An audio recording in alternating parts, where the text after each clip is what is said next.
మీకు ఒకవేళ హాల్లో ఒక ఎంటీ ప్లేస్ ఉంది, దాన్ని డెకోర్ చేయాలి, కానీ బడ్జెట్ చాలా తక్కువలో అవ్వాలనుకుంటే మీరు చూస్ చేసుకోవాల్సింది అంటే ఇటువంటి కస్టమైజ్డ్ వాల్ పేపర్స్ అయితే మీరు చూస్ చేసుకోవచ్చు. ఇది ఏ సైజ్ నుంచి ఏ సైజ్ అయినా కూడా మనం చేసుకోవచ్చు అనమాట. వచ్చేసరికి నాట్ ఓన్లీ ట్రాపికల్, మీకు ఏ డిజైన్ కావాలన్నా కూడా చేసేవచ్చు అనమాట. ఈవెన్ ఫ్యామిలీ ఫొటోస్ అవి కూడా మనకు కావాలంటే స్పెషల్ ప్లేస్లో మనం ఏదైనా చేయాలనుకున్నా కూడా మనం చేయొచ్చు. మనకు కావాల్సిందల్లా హై రిజల్యూషన్ అయిన ఇమేజ్ అయితే సరిపోతుంది అనమాట. ఈ బడ్జెట్ ఎంత అవుతుంది? సో దీనికి మనం చూస్ చేసుకున్న వాల్ సైజ్ మెజర్మెంట్స్ బట్టి అయితే దీని బడ్జెట్ అయితే రావడం జరుగుతుంది.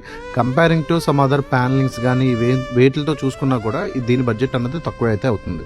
ఒకవేళ మీ ఇంటికి ఈవెన్ ఓల్డ్ హౌస్ అయినా కూడా మనం కొత్త న్యూ లుక్ ఇవ్వాలి అనుకుంటున్నాం, కానీ బడ్జెట్ తక్కువలో అవ్వాలి అనుకుంటే మాత్రం ఖచ్చితంగా మమ్మల్ని కాంటాక్ట్ చేయాలి. ఎందుకంటే మీకు బడ్జెట్లో అయ్యే ఆప్షన్స్ అన్ని కూడా మనం ఎక్స్ప్లెయిన్ చేయడం అయితే జరుగుతుంది. డెకోర్కి సంబంధించి హైలైట్ అవ్వాలంటే నాట్ ఓన్లీ మనం యూస్ చేసే వాల్ పేపర్ వల్ల హైలైట్ అవ్వదు, దానికి కావాల్సిన లైటింగ్ కానీ దానికి కావాల్సిన కలర్ కాంబినేషన్ కానీ మనం ప్రాపర్గా సెట్ చేసినప్పుడే ఇంటి లుక్ అనేది చాలా క్లాసీగా అయితే రావడం అయితే జరుగుతుంది అనమాట.